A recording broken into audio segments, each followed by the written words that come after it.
Monolithe mystérieux qui est apparu là, après avoir fait une apparition dans plusieurs pays, dans d'autres continents. Et pour la toute première fois, on voit le monolithe apparaître en Afrique et au Congo, plus précisément à Kinshasa, à la commune de Bandalungwa.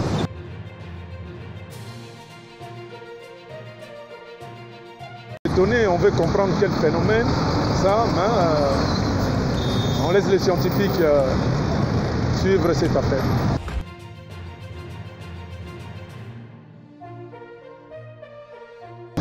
Je suis assistant du bourgmestre Thierry Gaïben Baïlon à la commune de Bandalungwa. Alors, nous gérons la commune de Bandalungwa.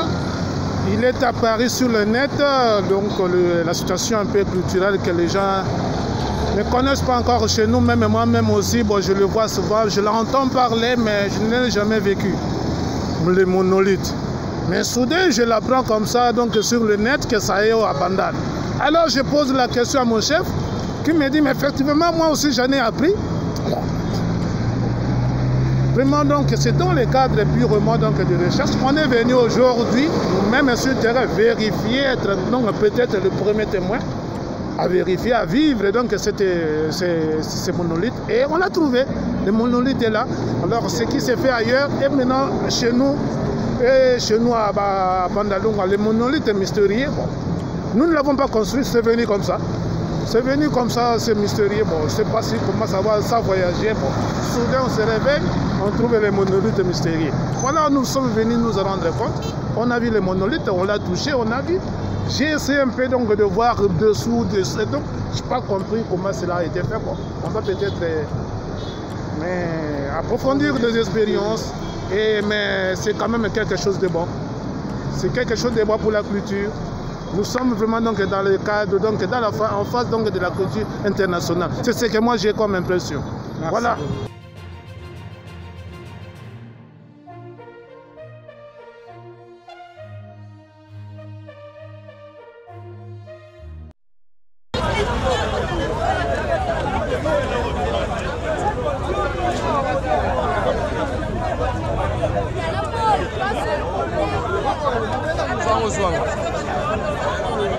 Tala boro e bimiawa ba chese loka ba pharmacien awa na bandal ba dédié bandal pas satan nini mambele kala mboko tala boro ya en États-Unis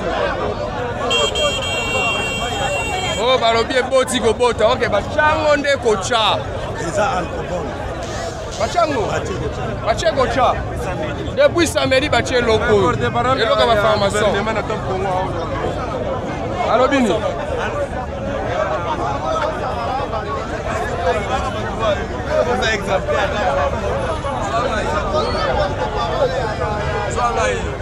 Bachango kocha boro bachango ba dédié mboka na bata pharmacien c'est quoi ça oyo bata pharmacien triangle on a likolo triangle on a ba dédié bandal oyo ça katana. Voilà, shalom peuple de Dieu, shalom shalom partout. Bozolanda wana tozana épiscopo. Bomoni soto kuta na 17h à Lelo Boye. C'est parce qu'il y a un ça ne va pas. Et nous avons détecté les signaux. Tu détecter les signaux. Nous disons au monde des ténèbres, Isaïe 54. Il faut te poser fondement. Nous allons poser les fondements de ici, sachez-le bien. Bino mo bota la stati après vidéo au Boromona. Comment est-ce que va placer pyramide na kati mboka? To côté lem. To telemi ponango. Ba ko retrouver na Congo, il y a une église. Cette église, elle est indépendante. C'est-à-dire ton autorité comme mon corps, Saint-Esprit et les Écritures. Donc, notre télémi boye, elles à la Rose-Croix, elles à la Maïkari, elles à la franc-maçonnerie. Yo moningai, mais ne pense pas que tu m'as vu. Je suis un des membres du corps de Christ. Amen. Toko s'opposer totalement à l'Eloko Boutina Bandal. Tu as pensé au bout quand n'importe qui a une heure. Vous posez. Vous posez, vous savez la pratique. So peut rien à une heure. Biso peut rien à une heure. To robele la oya biso nzambe. Ouais, biso nzambe to robele la. Mukolo lo kwana kobima. Mukolo lo kwana kobima. Akoya yemo kabio botika ngam na tiaki.